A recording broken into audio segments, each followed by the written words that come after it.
Christopher Ward as a brand are, credit to you, absolutely fantastic to deal with in terms of their speed, in terms of their marketing nous. And I say that as a marketer, that's what I do. So honestly, credit to you. How do you manage that side of things? Is there a strategy in place for your marketing? I know that a lot of the things you do is connect with YouTubers, connect with influencers, if you want to call them that, watch bloggers, podcasters. Do you have a strategy in place around that? I'd like to think so. And I suppose we're very fortunate that going back to the origins of the brand, if we were only going to be online, which we were from day one,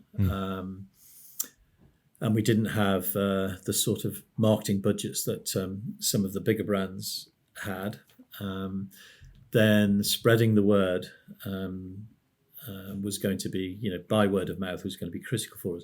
Again, the look that we had was that social media was kind of born at the same time that we were born as a brand, albeit in those early days, it wasn't even described as social media. But I think Mr. Zuckerberg, set up Facebook in 2004, for instance. So we have always been in tune with the online world that exists in watchmaking and for watch aficionados and those interested in watches. And we were incredibly fortunate very early on to learn the power of forums, again, purely accidentally. And, I've told this story on a number of occasions, but, in our first Christmas, we were being talked about on timezone.com, which at that stage was the largest watch forum in the world, more than Rolex. And we didn't even know TimeZone. We didn't see any of this because we didn't even know timezone.com existed at the time. But, we'd shipped a watch to a guy called Dave Malone in Tasmania, who was determined to expose us as the fraudsters that we surely were, because he'd seen an advert in the Independent newspaper. No doubt somebody had sent it to him.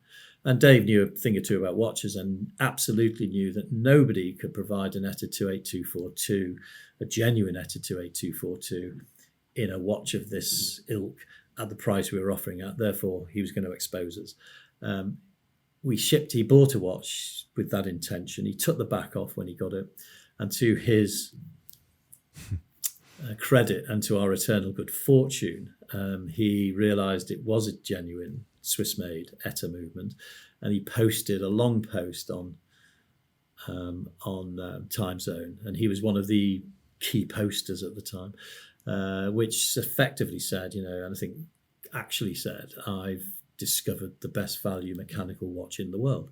And that led to a frenzy of excitement, as you can imagine, with people buying, not in huge numbers at that stage, it should be said, but we were getting orders from all over the globe and had no idea, apart from our marketing genius, as to why that might be the case. Michael Sandler, who was the owner, chief moderator of TimeZone, believed that we were paying people to write nice things about us on his forum, so he started banning them. One of those people he banned was a Dutchman called Hans van Hoogstraten. Hans, so indignant at being kicked off this forum, contacted us to say, look, can I set up a forum around Christopher Ward? Because I think what you guys are doing is fantastic. We said, yeah, okay, off you go, which he did. And that forum now has tens of thousands of members. And so from early days, we knew this subterranean world existed.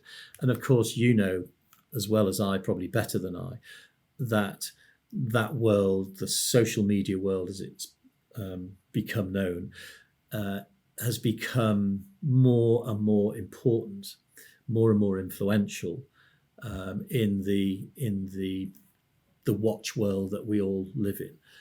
We're more informed now than ever about everything, but particularly about products like watches, which grab people's interest, and social media in all of its various forms gives people huge opportunity to discuss, learn, criticize, praise, just generally get involved in an industry that they're fascinated with.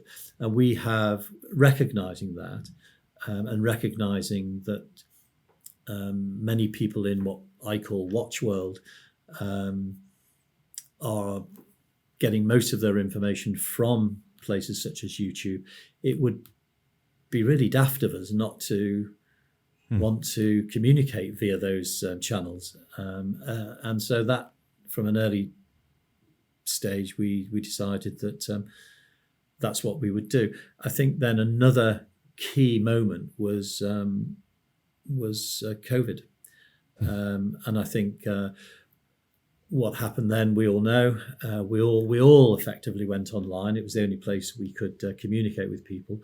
And you've seen a huge explosion of podcasting per se, but certainly within the watch world, since those early days of COVID. And we picked up on that quite quickly, and have both supported and been a beneficiary of that sort of two-way communication.